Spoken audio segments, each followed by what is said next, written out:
It's Messi! It is the cleanest of clean finishes from the best on the planet. It's time for the biggest sports stories. Liverpool, the champions of Europe, on top of the world. The biggest interviews. That such a great spectacle is ruined by such thuggish behavior. And all the analysis right here. He's the one player that has the arrogance to think that he can play in any stadium in the world and any pitch in the world in front of any player in the world and take them on. Every weekday, it's my sport, it's your sport. It's ZiFM Sport. Let's join the team for the biggest show in the world of sport on ZiFM Stereo. My station, your station. This is ZiFM Sport on a Friday, Party Friday. We get the weekend off to a flyer, and in the virtual studio to get this party started for you, Alois, Simba, myself, Chris, and today Barry and Mike can't join us, but I'll be roping in our producer Sean Tafirenyika and bringing him onto the mic. We're going to start off on the home front where Zimbabwe suffered their first loss of the 2021 Africa Cup of Nations qualifiers after succumbing to a 3-1 defeat to Algeria in a Group H encounter last night in Algiers. In international sports news, the All Blacks haven't lost back-to-back tests in almost a decade, and skipper Sam Cane has warned Argentina that they will be far more clinical tomorrow after their sloppy defeat last week. And around the world in 60, we take off from the United States, where Tiger Woods was delighted that all parts of his game were in good working order as he posted the first bogey-free opening round of his 23 Masters appearances. In England, Rafael Nadal has been drawn in the same group as defending champion Stefanos Tsitsipas for the ATP Finals in London. And in Australia, Justin Langer expressed respect for Virat Kohli, putting family before cricket, while strongly suggesting Joe Burns would remain opener for Australia in the first test against India. In the second half of the show, of course, it is the beautiful game, and it's all about the international break, where we'll preview the biggest games this weekend, starting off with the pick of the fixtures tomorrow in the Uefa Nations League. European champions Portugal welcome champions France to Estadio da Luz in Lisbon. Spain will be looking to return to winning ways in the UEFA Nations League when they continue their League A Group 4 campaign away to Switzerland tomorrow night. And in the South American World Cup qualifiers, Argentina kicked off the action as they had to come from behind to draw 1-1 with Paraguay at La Bombonera. But you know how we get started. It's the power play on Fire Friday. The song is Tamba Inorira. It's Takura featuring Nati O. The Warriors, the Chevrons, the Cheetahs, the Mighty Warriors, and the Sables. From the pool to the track to the field, we are Team Zimbabwe.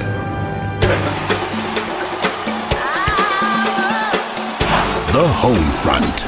Local sports news and analysis. We'll start off on the home front where Zimbabwe suffered their first loss of the 2021 Africa Cup of Nations qualifiers after succumbing to a 3-1 defeat to Algeria in a Group H encounter in Algiers last night. Algeria's victory sees them extend their lead at the top of Group H with 9 points, while the Warriors remain in second with 4 points. Zambia picked up their first set of points after they beat Botswana 2-1 in the other Group H clash.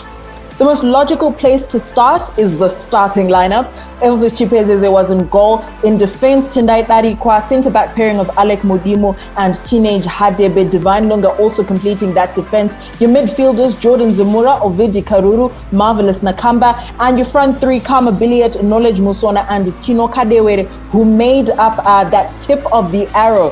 Sims, just taking a look at this starting lineup, what are your thoughts? I think a lot of chats came about, obviously, when all the probable lineups were coming through on just before the match started, and people were trying to get their heads around it.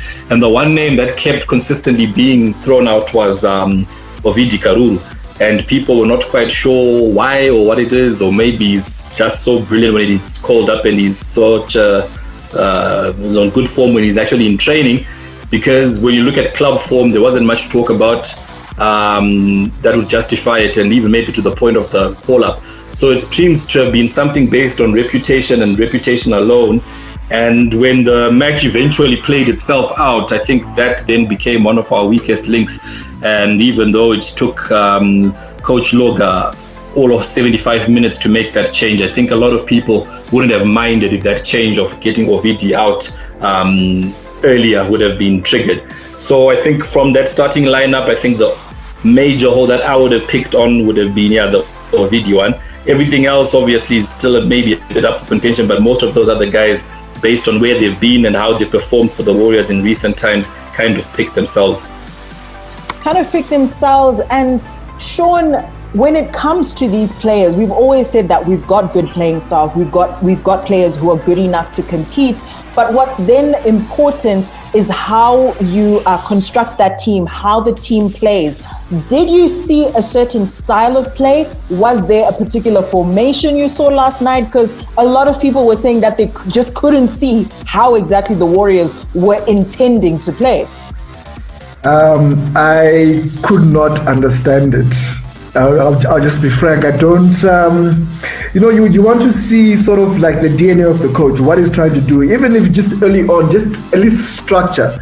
As the coach of the team, Zlatko Lukarusic was supposed to get the structure of the team right. And Zimbabwe didn't look to have any kind of structure. I didn't understand how they were playing exactly, because you take a look at the selection of Jordan Zemura.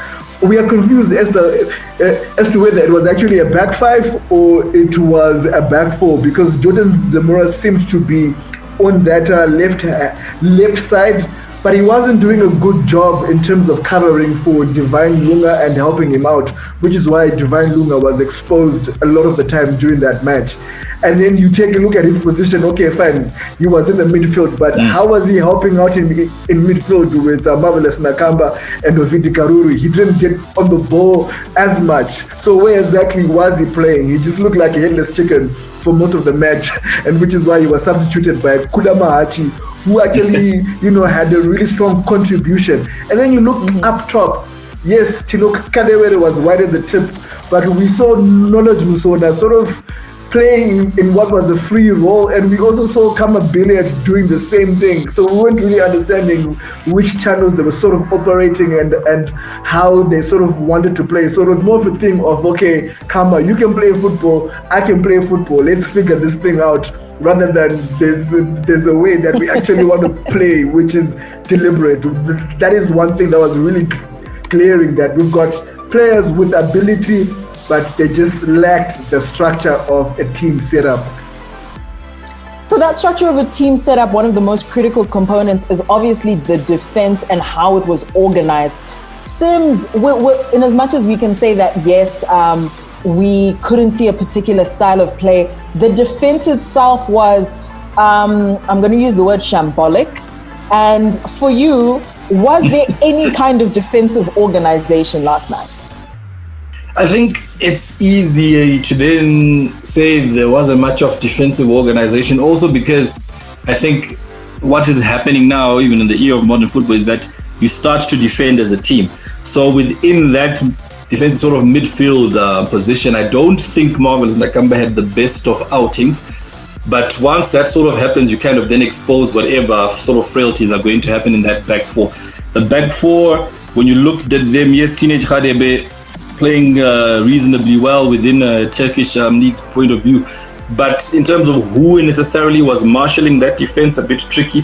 The man of the goals that were conceded, obviously, you look at the first one with the ball being parried, and I don't think Tendai Dariko was quick enough to anticipate that even if the ball is going to be spilled, I need to be pressing in to make sure that I'm the one that gets there first to the ball. So he even took the Algerian that was right behind him in terms of the time of play to actually still be sprinting, because I think most players, offensive players, when they're starting off, they're always told to anticipate those sort of spills. But I don't know why our defenders were actually slowing down, hopefully maybe overestimating the fact that he was going to catch it or parry it out of play, but unfortunately that sort of happened. So I think because of the whole defensive structure of the whole team itself, that then made it look a lot more shambolic for that back line.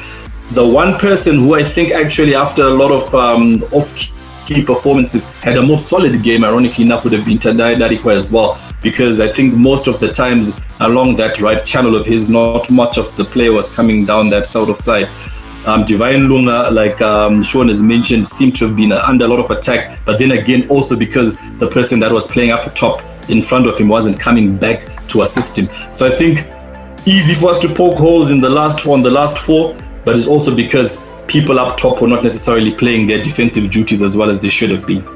I also feel that we made some basic defensive errors. Like you look at that first goal, fine, Divine Lunga was done, Jordan Zamora he didn't cover, but Elvis Chipezeze could have done so much better and not parried the ball like right in front of Punesha. And then the second goal for me was a goal that was really disappointing, because when Riyad Mahrez was coming back in, you expect your defensive line to push up. But what do we have? Alec Mudimu tussling it out with an Algerian attacker. And Riyad Mahrez picked the ball and he found Sofiane Feghouli. And then you look at the third goal, Alec Mudimu again. What are you thinking? Going down easily, making a hash of the clearance, and Riyad Mahrez showing that, hey, I play for Manchester City, one of the biggest clubs in the world, and I can pick your defense apart and delicately chip it over the keeper for number 3. And we were done at that point. So you'd like to think to yourself, had we been just more defensively structured, we could have prevented, if not all of these goals. And then another disappointing thing, the missed chances. Started on that. Yeah. So these missed chances, and I think these were a couple of opportunities that would have turned the game around. It was 2 chances in the first half. Kama Biliat with his shot that was saved by the keeper in the 4th minute.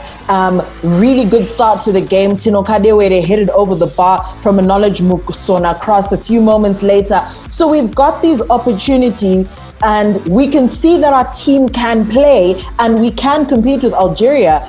But for some reason, the Warriors squandered these chances, Sims, and you can't help but think that these missed opportunities could have completely turned this game around.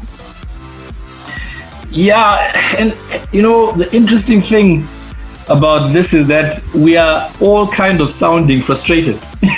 And for me, frustration can only come if there was some sort of decent level of expectation.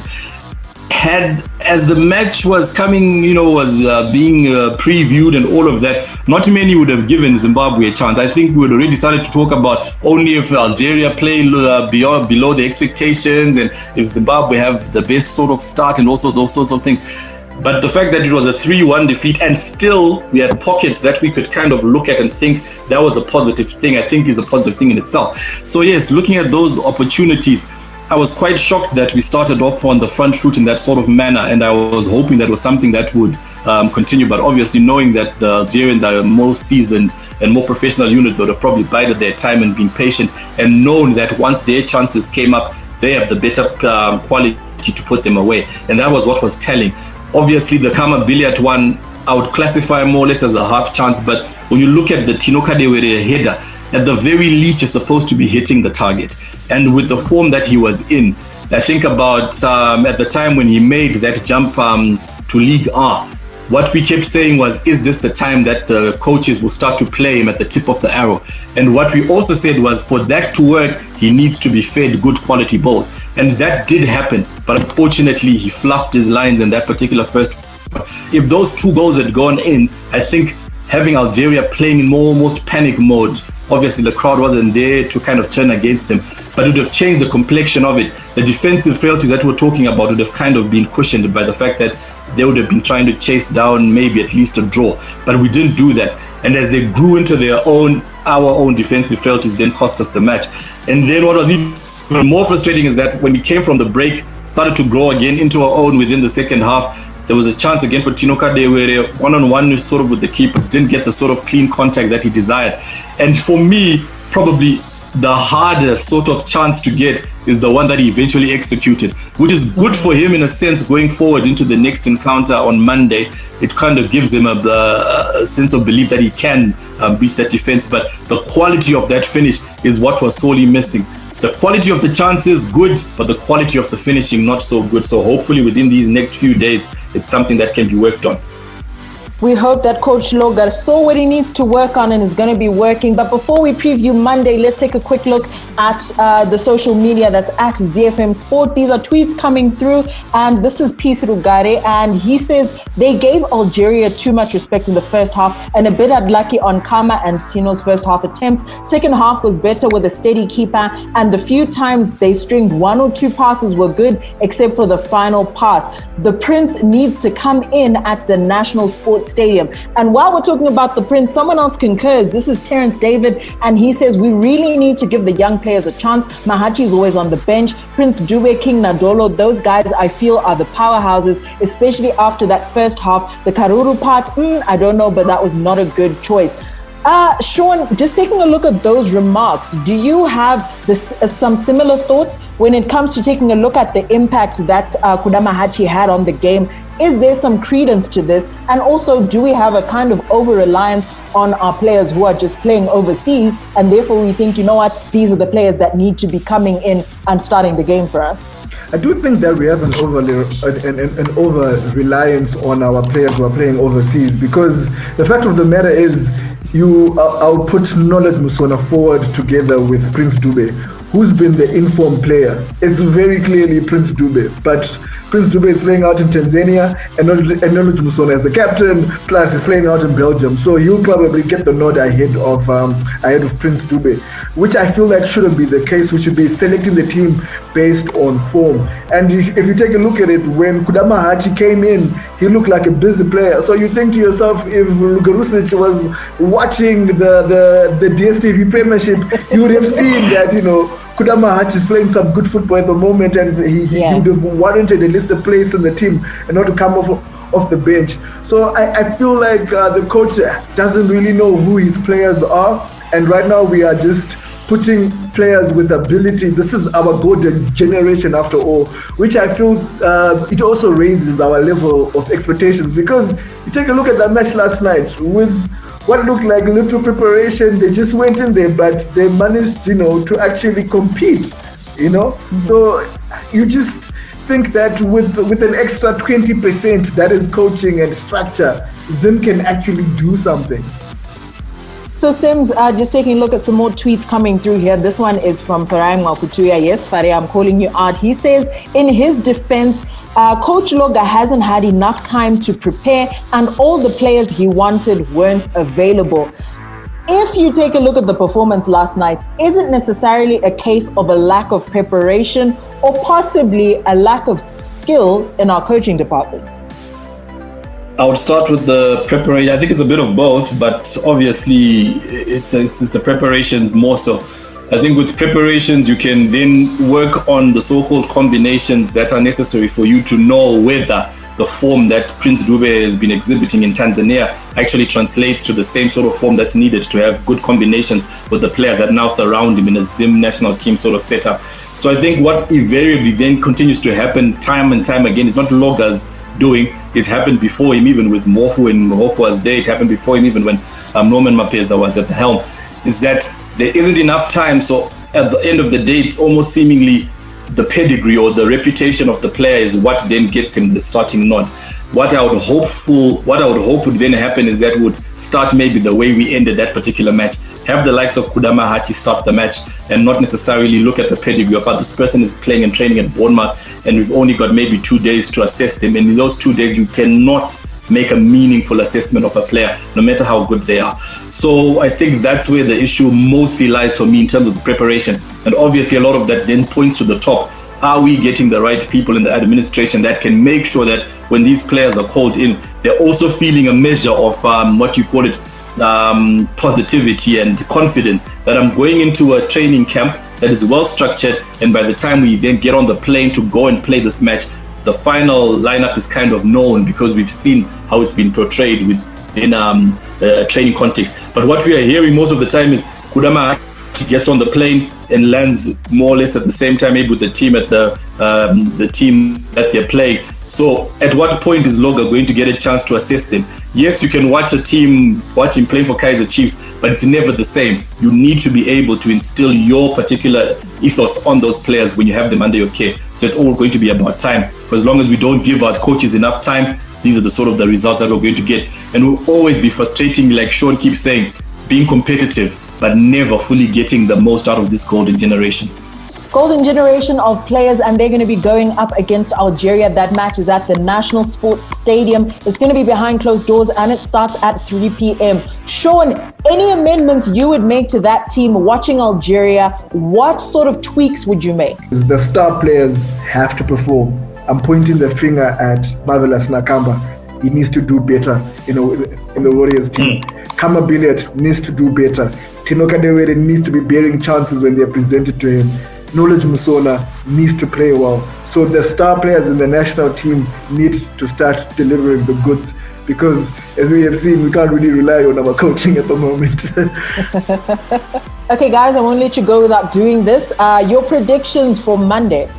Well, I would have loved to see the home ground advantage, but there'll be no fans in the stadium, and I don't know if people are able to be hoisted onto those tower lights that they usually precariously hang off. So that being said, the optimist in me says that we kind of ended the match in a high, so maybe we'll be able to pull off a draw, hopefully. And Sean? 2-1 loss. I think I'm with you, Sean. I think it's also going to be a 2-1 loss, but I think the most important thing to take away from this is that Zimbabwe can compete. Let's just get the team together. Hi, I'm Warriors coach Zdravko Logarušić, and you are listening to ZiFM Sport. Sports with a difference. Z. Right, I'm doing the local sports news roundup, and we're starting with cricket, where Brendan Taylor will team up with the Zimbabwe cricket legend Andy Flower after the wicketkeeper batsman was snatched up by table toppers Multan Sultans for the 2020 Pakistan Super League playoffs. Taylor, who was part of the Zimbabwe team during the recent tour of Pakistan, will not be returning home with the rest of the squad today. The Chevrons lost both the ODI and T20 series, but the 34-year-old was one of the leading lights with the historic century in the ODI games.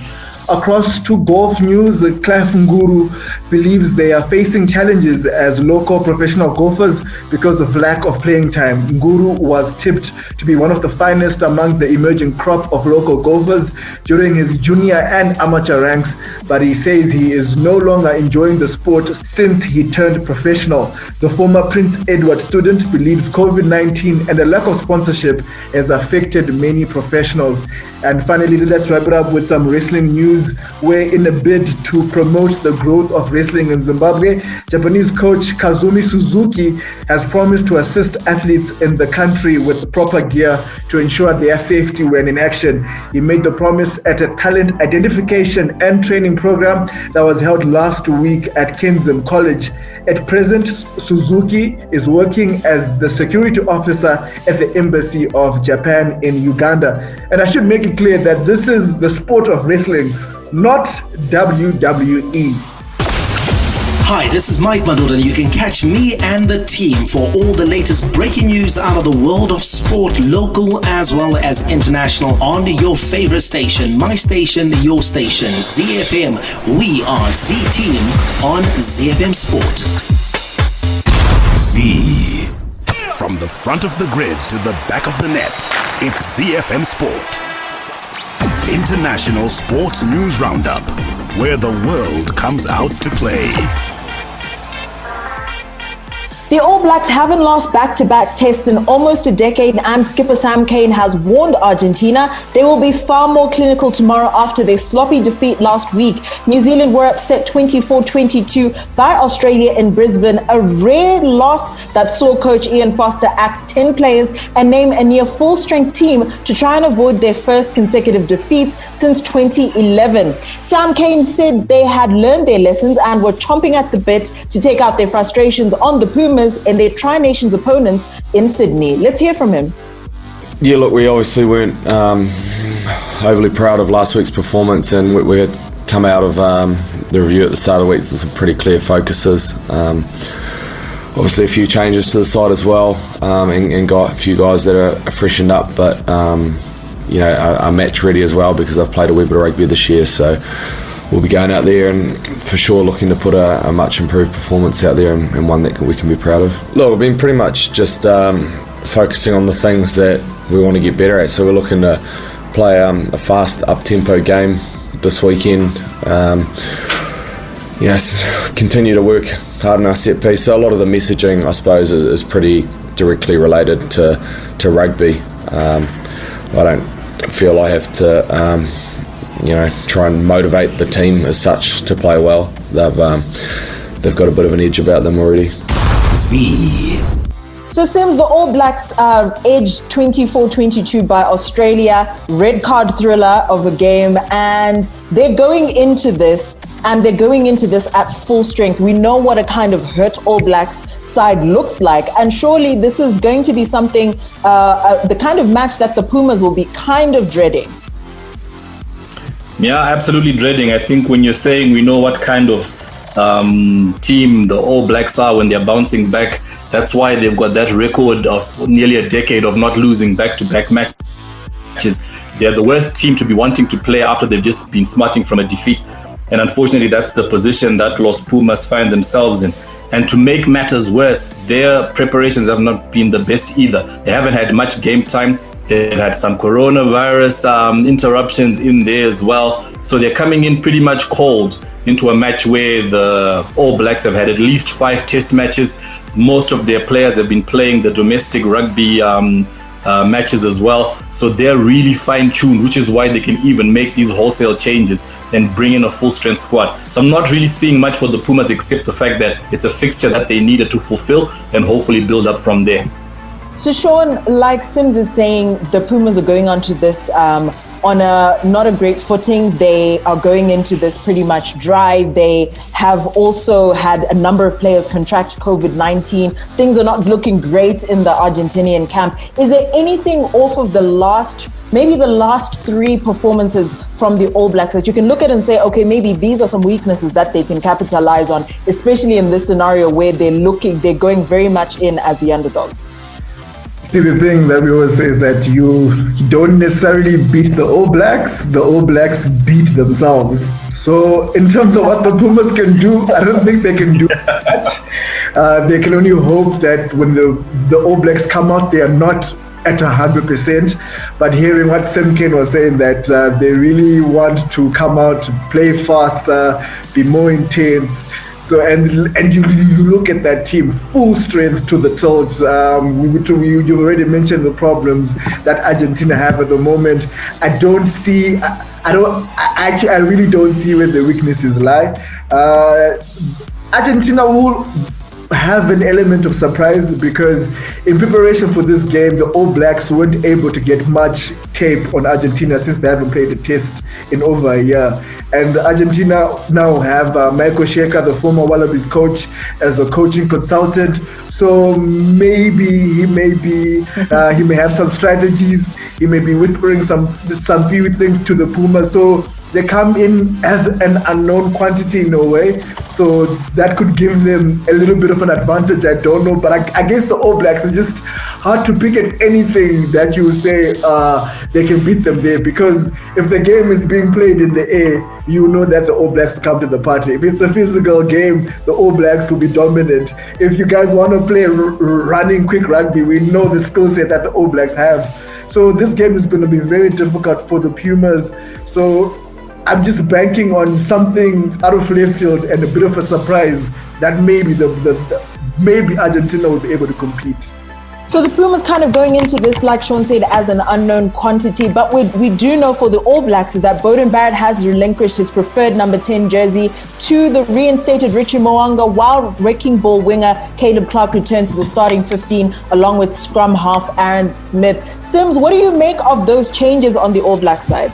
I think those are just necessary changes in terms of getting the people that are maybe more specialists in those particular departments. Either way, even if it was going to be Beauden Barrett in that particular number 10 jersey, the quality has not necessarily dropped. So that is why when Sean speaks about no particular perceived gaps or weaknesses, that's exactly it, even from a personnel point of view. I think it's just a matter of picking up the right combination so that the bounce back is ultimately something that just serves as a warning to the rest of the world that you might have a slip up, but it's not going to start like a rot for anyone to pick off another time.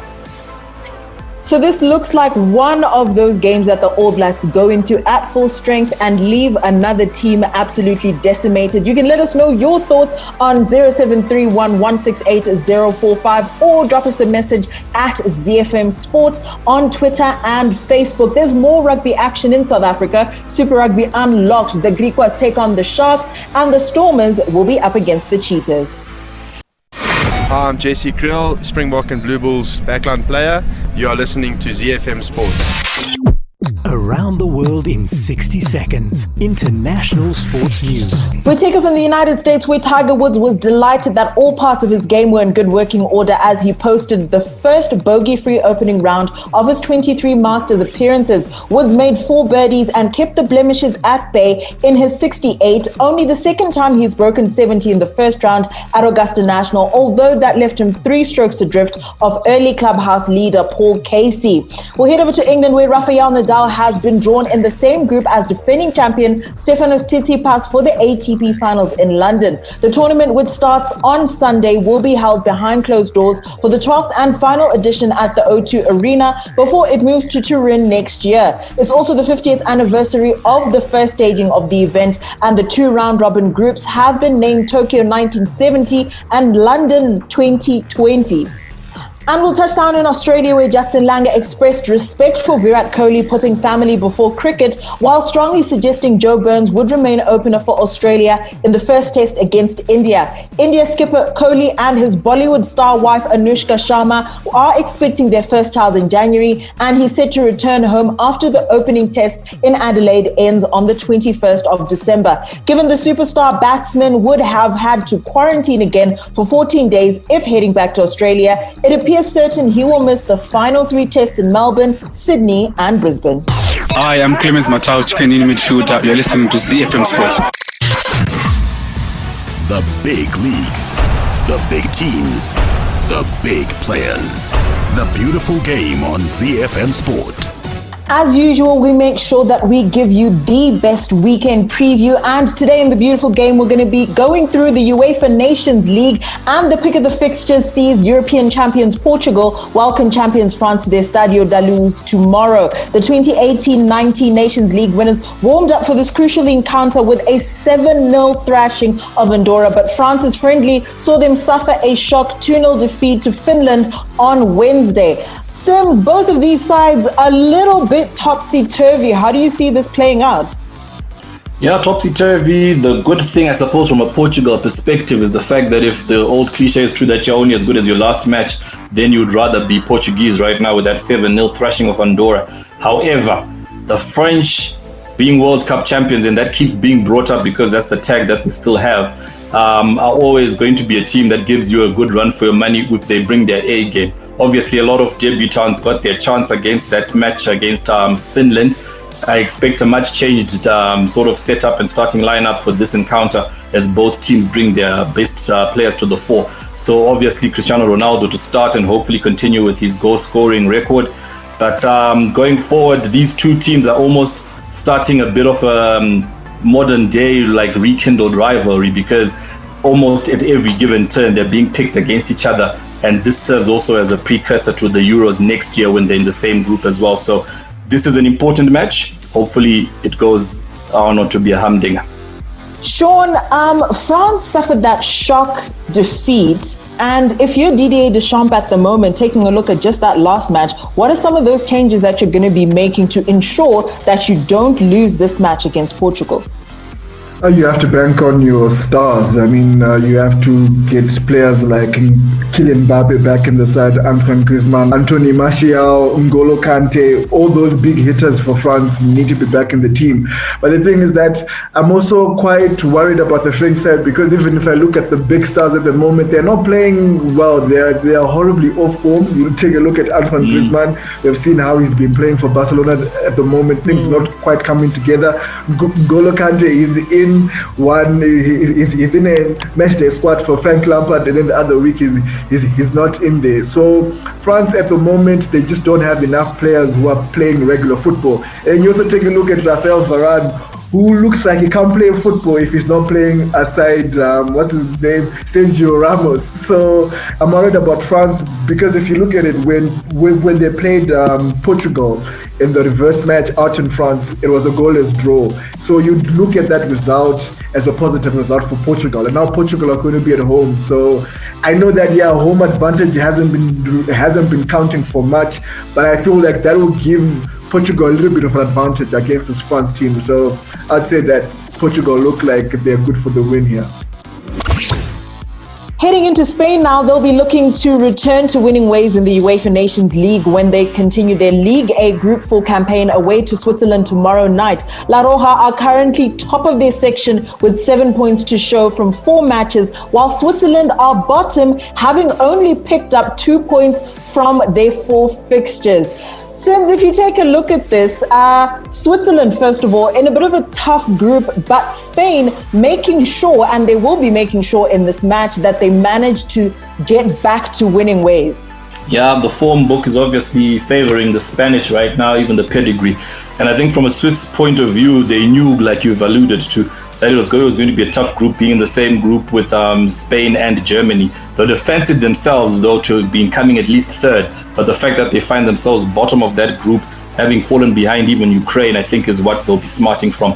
But again, there's still a few fixtures left for them to set that right. It would be a brilliant result if they could actually put one over Spain and get themselves back into some form of contention, because the remaining 2 fixtures, maybe they'll be able to get something out of it. But for now, yeah, the Swiss not making much of the good cheese.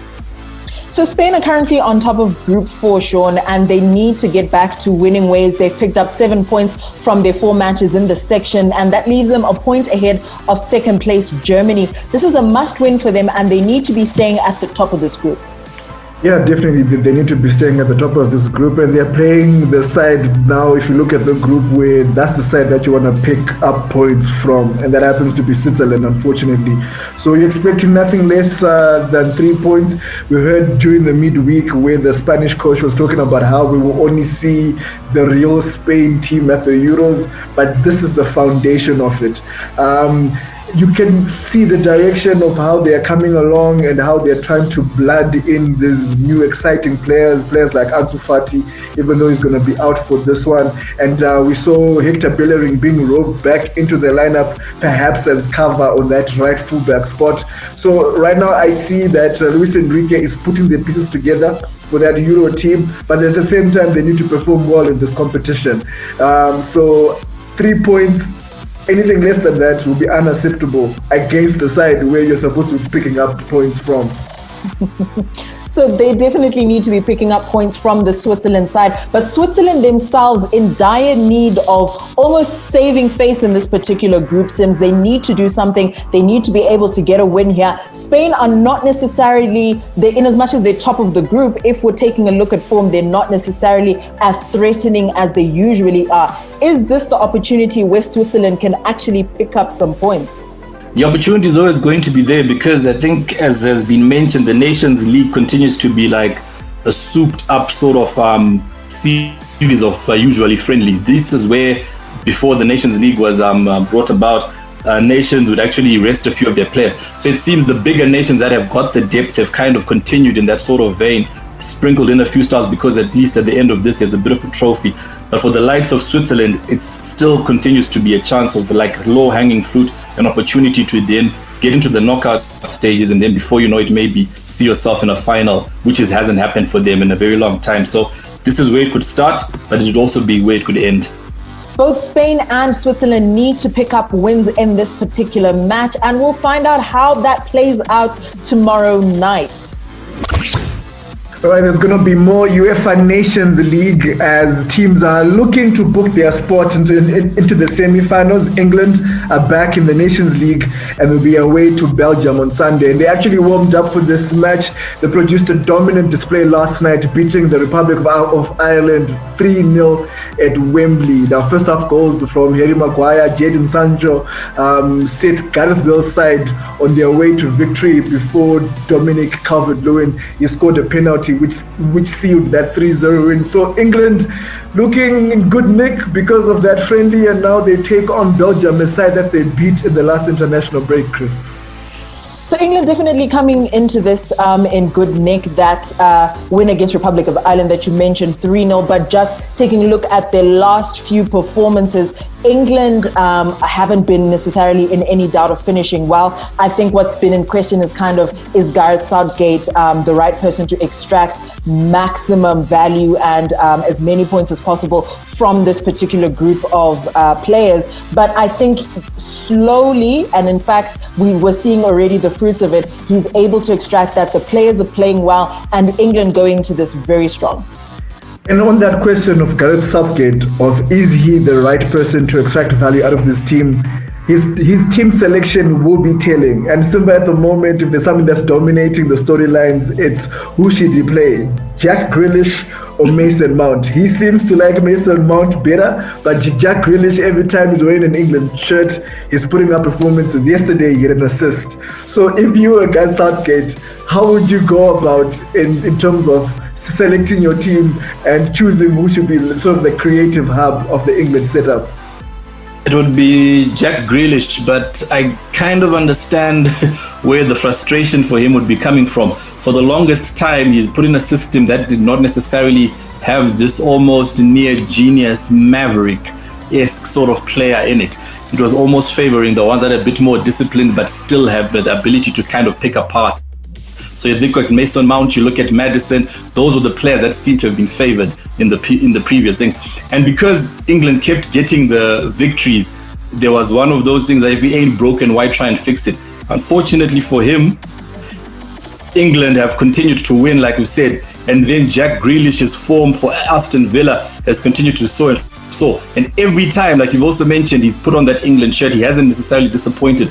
So now I think the sticking point for him is, do I then abandon my kind of philosophy to accommodate this person and then see how it goes? And for me right now, I still unfortunately foresee that Jack Grealish will continue to be played in gradually into the system, and probably he's booked his place for the Euros next year. But for these sort of not so meaningful encounters, he'll continue to be dipped in and out frustratingly for his growing legion of fans. Yeah, I understand that. I think I'll tell Coach Gareth Southgate to let go of the handbrake. Just let it go. And put your best foot forward. But then, if they lose, you'll be on the chopping block. Exactly. But now let's look at Belgium. After their defeat to England in the last international break, the press in Belgium were relentless because they are the number one ranked team, and there was just a little bit of respite because they are top of their group at the moment. But imagine back-to-back losses. So surely, I'll come back to you again, Simba, on this one. Belgium cannot afford to lose to England and at home. No, absolutely not. And I think it's just that growing sense of frustration. The reason why the press went guns blazing is because the expectation level is so high. Belgium are probably, if they haven't been dethroned recently, still ranked right up there in the FIFA World Rankings, but they don't have a trophy to show for it. This, again, gives them one of the best and easiest opportunities to right that wrong. They don't want to be waiting for a Euros to come around because they were similar to England, semi-finalists in the last World Cup. But if they continue to let a team like England dominate them, then it doesn't bode well, because when you look at them man for man, they have the better squad. When you look at them even for performances in terms of at club level, they've also got the better performing players. So you wouldn't understand why if it kind of starts to become a bit of a trend. So yes, by all means, one of the best ranked sides in the world should not be stuttering against the team that is usually in the top 5-ish or at best in the last decade. In the South American World Cup qualifiers, Argentina kicked off the action as they had to come from behind to draw 1-1 with Paraguay at La Bombonera. Lionel Messi had what might have been a winning goal disallowed in the second half, and Nicolas Gonzalez's goal brought Argentina back level after Angel Romero's penalty put Paraguay in front at the home of Boca Juniors, where fans were absent because of the coronavirus pandemic. So Sims, this result ends Argentina's perfect start to their bid to qualify for the 2022 finals in Qatar. But if you take a look at this particular situation, Argentina, basically Lionel Messi has been carrying Argentina on his back pretty much for the last few years. They're going now into a situation where they want to be looking at World Cup qualification. And what does this Argentina team need besides Lionel Messi to ensure that they are winning and that they continue on the straight and qualify for that World Cup? I think qualifying for the World Cup is the one thing that is almost a given for them, although you don't want to make it sound like it's that obvious because of the pedigree that they've got. But because of that pedigree, it's about those players playing to the best of their ability that we know they've been playing at, mostly for their clubs, but making it all click at the same time for the national team in a tournament. Most of it has happened because I think for the last 3 or 4 tournaments, Argentina had been repeatedly making it to the finals. And the Qatar 2022 also offers them another chance of getting there. And then hopefully, if it clicks, then they can get that monkey off their back by finally winning a major tournament with Lionel Messi still on the side. The rest of the weekend fixtures, your South American qualifiers, Colombia takes on Uruguay, Chile versus Peru, Brazil will be up against Venezuela. On the continent this weekend, your AFCON qualifiers fixtures, Gabon versus Gambia, Burkina Faso will be up against Malawi, Niger versus Ethiopia, Nigeria against Sierra Leone, Morocco will be taking on the Central African Republic, Tunisia versus Tanzania, South Africa will be taking on Sao Tome and Principe, Mali versus Namibia, Benin will be up against Lesotho, Egypt versus Togo, and the DR Congo up against Angola. It's been a fantastic show, and we hope that you're getting into the weekend in an absolutely great mood. We hope that you keep it clean, play it safe, do drive safely, do not drink and drive, and most importantly, keep that mask on. This is Chris Midzi. Thank you for joining us on ZiFM Sport. And it's Messi! It is the cleanest of clean finishes from the best on the planet. The biggest sports stories. Liverpool, the champions of Europe, are top of the world. The biggest interviews. That such a great spectacle is ruined by such thuggish behavior. And all the analysis right here. He's the one player that has the arrogance to think that he can play in any stadium in the world and any pitch in the world in front of any player in the world and take them on.